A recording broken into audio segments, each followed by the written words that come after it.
চুপ থাকার অভ্যাস করেন, সবসময় কথা বলতে হবে না, মাঝে মাঝে চুপ থাকার অভ্যাস করেন। আমাদের একজন বরেণ্য ওস্তাদ তিনি বলেন যে মুতাকাল্লিম হওয়ার যে খায়েশ, এটা একটা হৃদয়ের কলমের একটা রোগ। মুতাকাল্লিম হওয়ার যে খায়েশ মানুষের মধ্যে থাকে যে আমাকে সব বিষয়ে কথা বলতে হবে, এটা অন্তরের একটা রোগের নাম।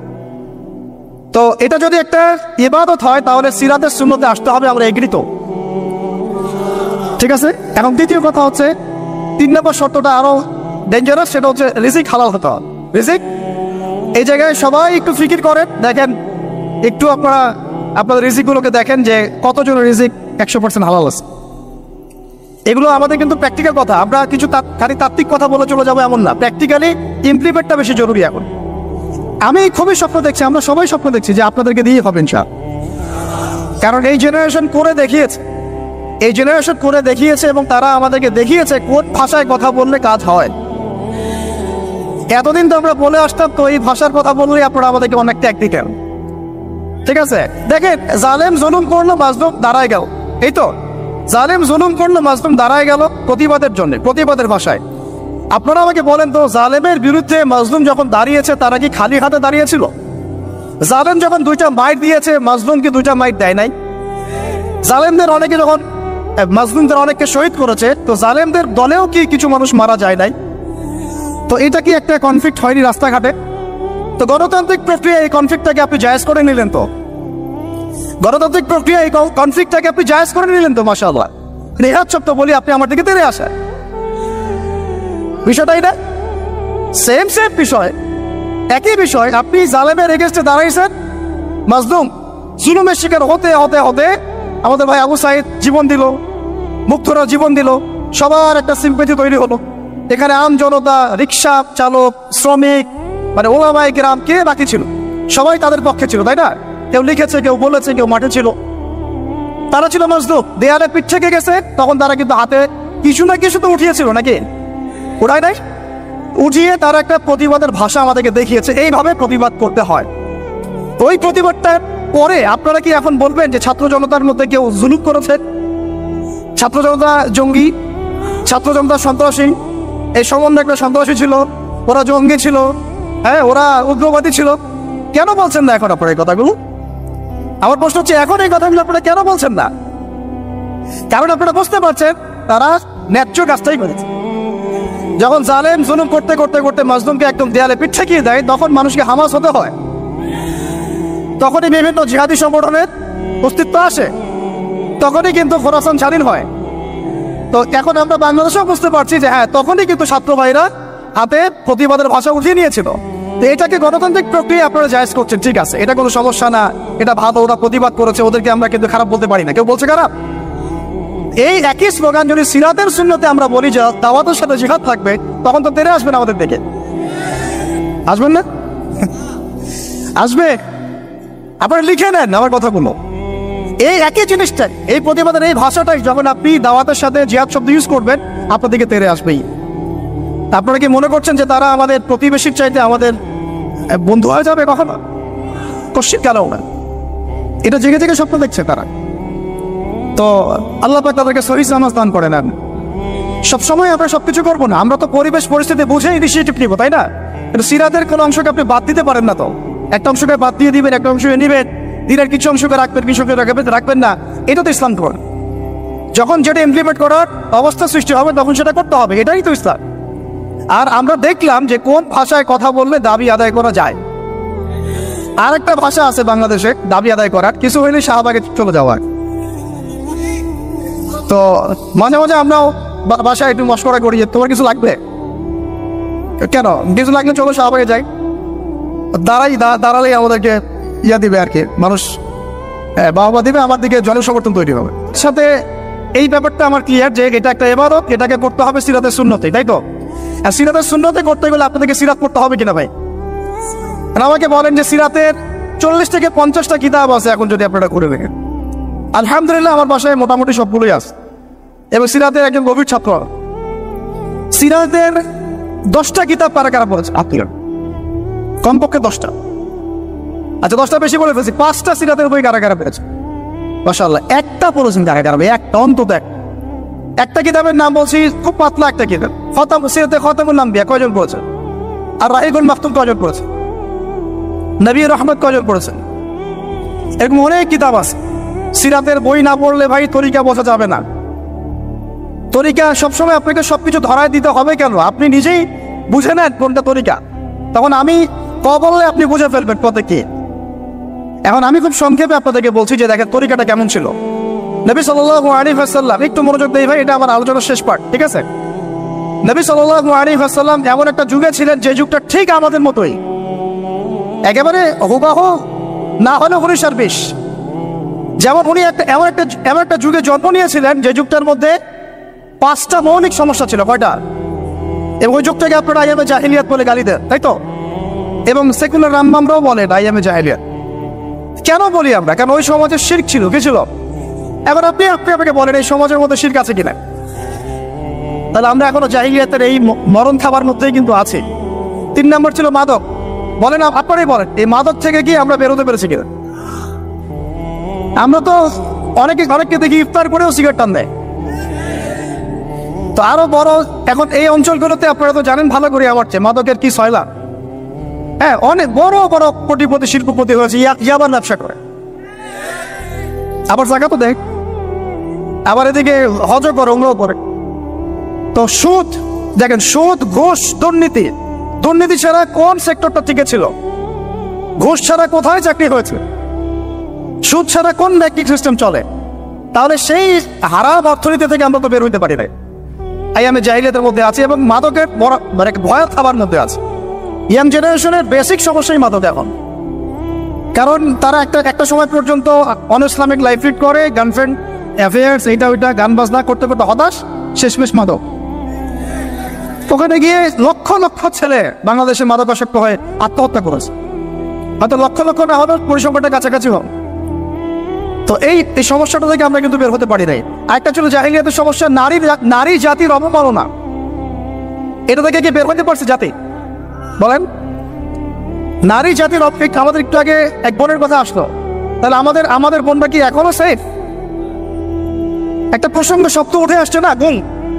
এখন আসলে ব্যাপারটা এমনই হয় যে আপনি তো তখন কোনো প্রতিবাদও করতে পারবেন না। একেবারে আতর্কিত হামলার মতো হুট করে 1 মিনিটের মতো উঠাই নিয়ে চলে গেল, কিছুই বলার নাই, কিছুই করার নাই।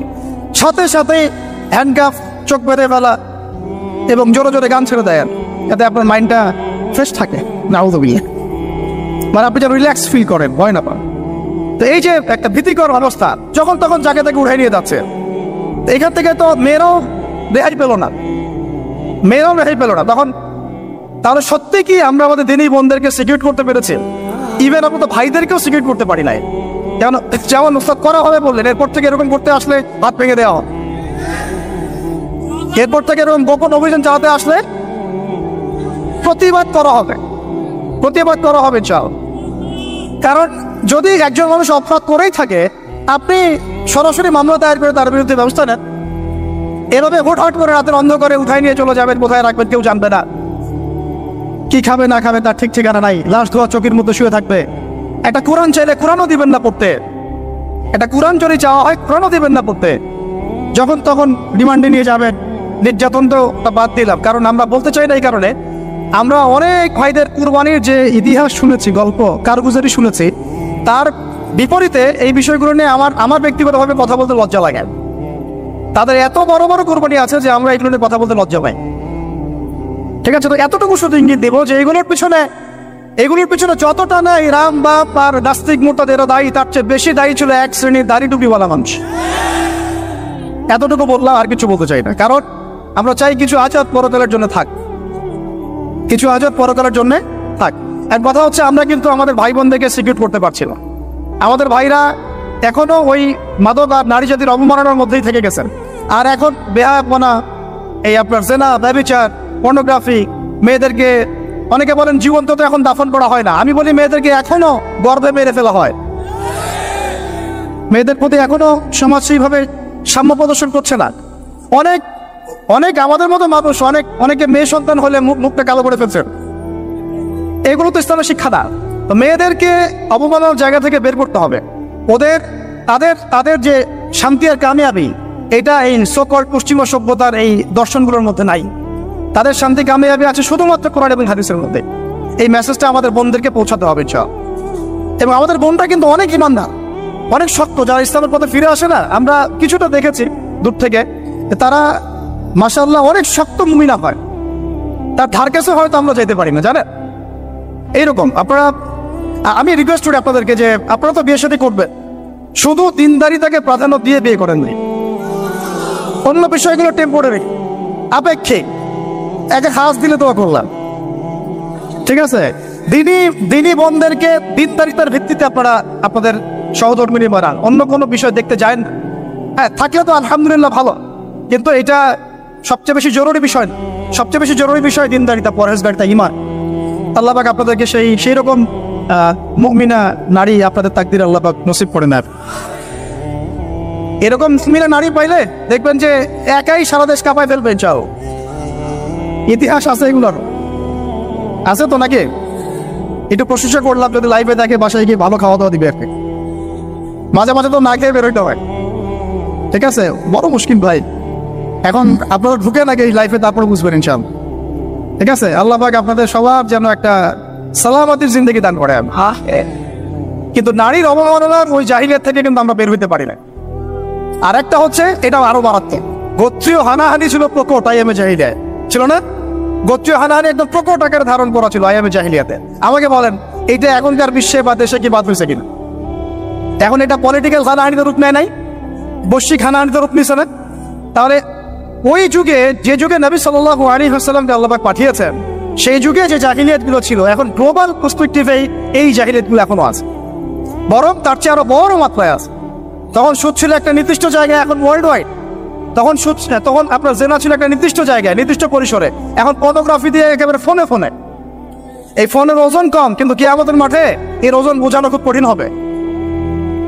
এই ফোনের ওজনটা কম, কিন্তু কিয়ামতের মাঠে এই ফোনের গুনাহের জবাব দেওয়ার যে বিচার, এটা অনেক কঠিন হবে।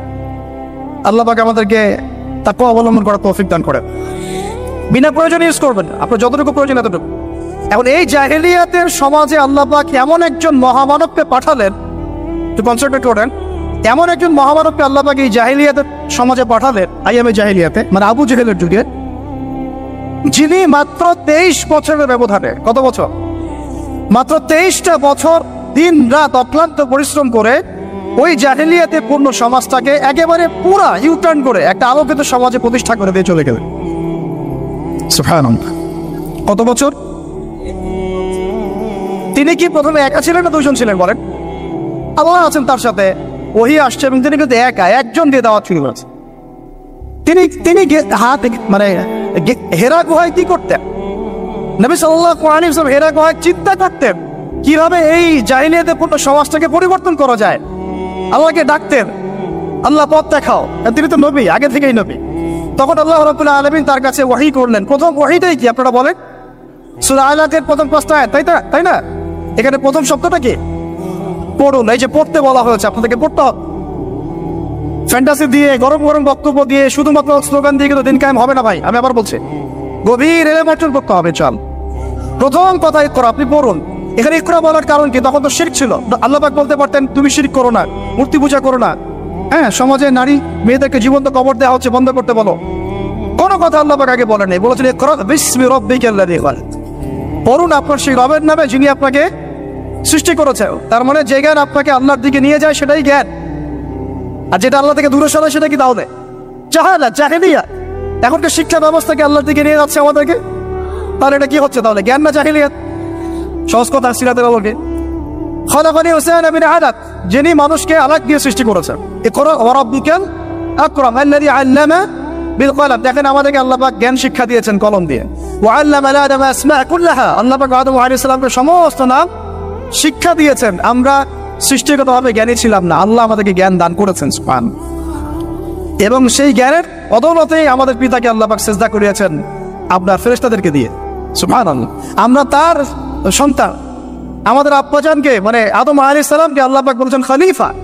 আল্লাহ পাক বলেন নাই যে আমি পৃথিবীতে ইন্নী জাইলুন ফিল আরদি খলিফা, এটা আল্লাহ পাক বলেছেন। আল্লাহ পাক এটা বলেন নাই আমি পৃথিবীতে মানুষ পাঠাতে চাই, পৃথিবীতে আমি নতুন কোনো প্রাণী বা মাখলুক পাঠাতে চাই, এমনটা আল্লাহ পাক বলেন না। আল্লাহ বলছেন আমাদের পিতাকে খলিফা, খলিফা মানে যিনি জমিনে আল্লাহর বিধান প্রতিষ্ঠা করেন। ঠিক যেমন দাউদ আলাইহিস সালামকে আল্লাহ পাক বলেছেন, ইয়া দাউদ ইন্না জাআলনাকা খলিফাতান ফিল আরদ ফাহকুম বাইনান নাসি বিল হক ওয়া লা তাত্তাবি'ল হাওয়া ইউদিল্লাকা আন সাবিলিল্লাহ। হে দাউদ, আমি তোমাকে পৃথিবীতে আমার খলিফা করেছি, তোমার কাজ পৃথিবীতে ইনসাফ প্রতিষ্ঠা করা, হক প্রতিষ্ঠা করা। হকের মানদণ্ড কি? আল্লাহ পাকের ওহী, আল্লাহর ওহী দিয়ে তুমি মানুষের মাঝে বিচার ফয়সালা করবা, এটাই হলো হক প্রতিষ্ঠা করা। যদি না করো, প্রবৃত্তির তাড়না অনুসরণ করো, মানে মানব রচিত বিধান অনুসরণ করো, তাহলে ইউদিল্লাকা আন সাবিলিল্লাহ, আল্লাহর রাস্তা থেকে এটা তোমাকে সরাই নিয়ে যাও। বলেন, আমরা এখন খলিফা শব্দটাই ভুলে গেছি, আর খলিফা থেকে যে খিলাফা আসছে এই শব্দ বলতেও ভয় পাচ্ছে।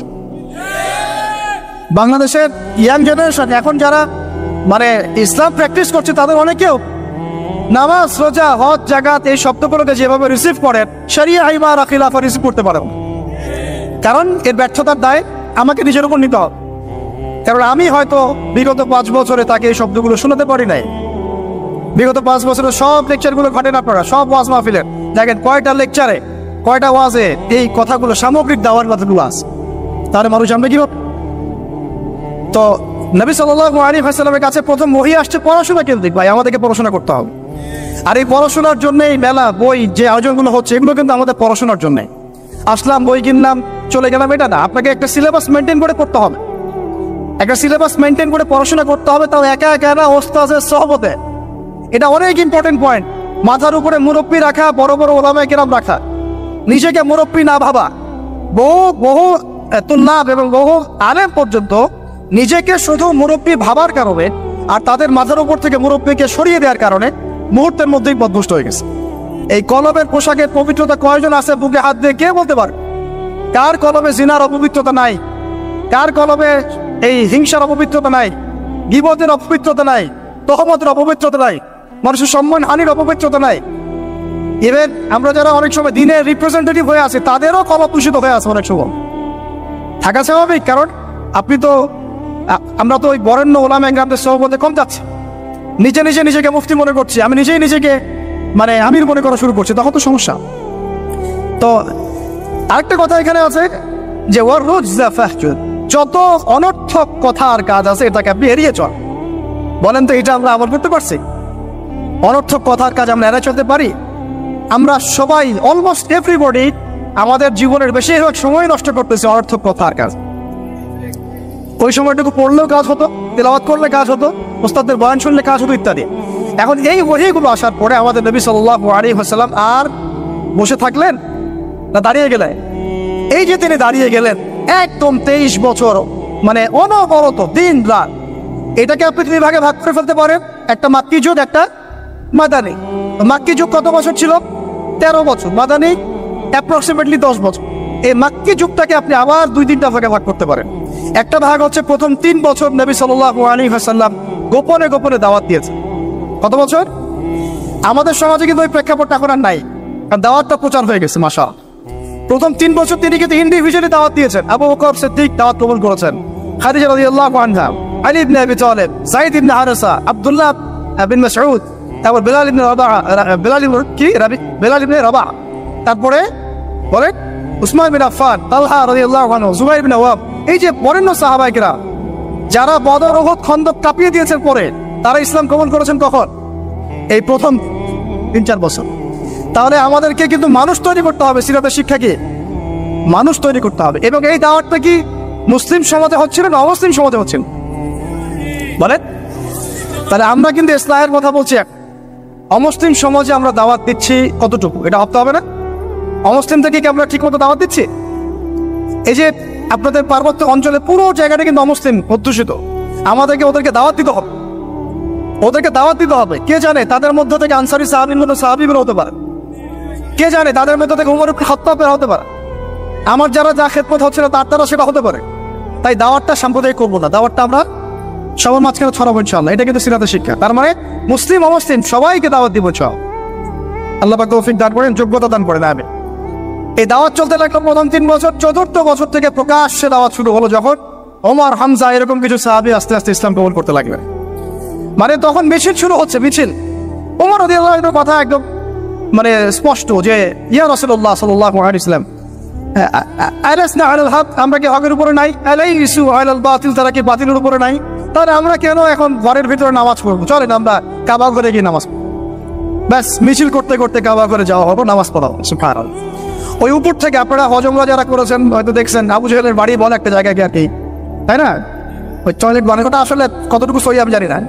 ওইখানে পিছনে কিছু পাহাড় আছে, পাহাড়গুলোর উপরে উঠে তখন ওই মোশরিকটা দেখছিল, আর আবু জেহেল ওই মিছিলে আক্রমণ করার চেষ্টা করেছে, কিন্তু উতবা বিন রাবিয়া আসিয়া বলেছিল ভুলেও এই মিছিলে আক্রমণ করো না, ওখানে দেখো দুইজন বীর সেনা আছে, ওই যে হামজা ওই ওমর, গেলে একই পিছিয়ে ফেলাই দিবে। তো এখন আমরা চাই আমাদের ভাইদের মধ্যে হামজা আর ওমর উঠে আসুক, তখন আরো প্রকাশ্যে কথা হবে। চাও এটা একটা মানে স্ট্র্যাটেজি আর কি। যখন আপনার কাছে মানে শক্তিশালী কিছু মানুষ থাকবে তখন কিন্তু দাওয়াতটাও আরো বড় পরিসরে হয়, স্বাভাবিক।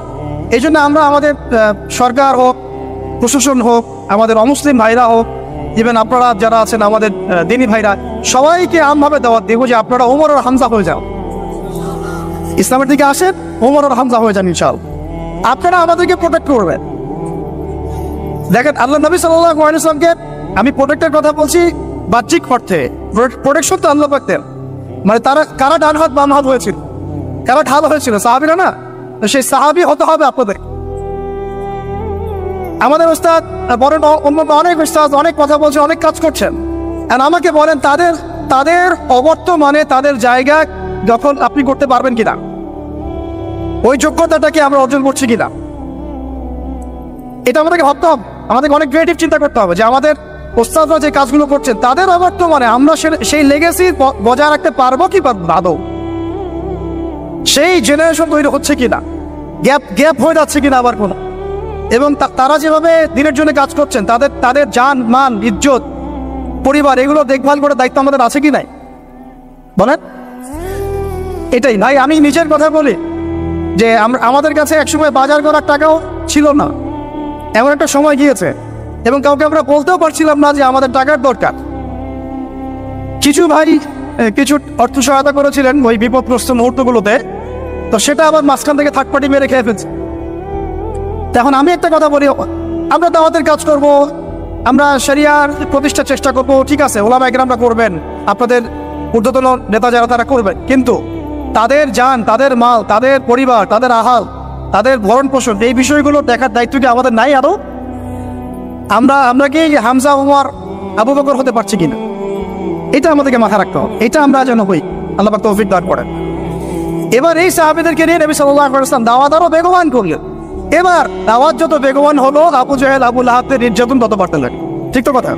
অনেক সাহাবী চোখের সামনে শহীদ হলেন, নবী সাল্লাল্লাহু আলাইহি ওয়াসাল্লাম তখন কিছু বললেন না, মানে অস্ত্র হাতে নিলেন না, কিছু বললেন না, অর্থ বোঝাচ্ছে যে তিনি অস্ত্র হাতে নিলেন না, মক্কার কথা বলছেন। তিনি বললেন সবর করতে। অনেক সাহাবী বললেন যে ইয়া রাসূলুল্লাহ, সবর করতে করতে আমরা তো মানে অতিষ্ঠ হয়ে যাচ্ছে, আপনি আল্লাহর কাছে বদদোয়া করেন আল্লাহ যেন তাদেরকে ধ্বংস করে দেন।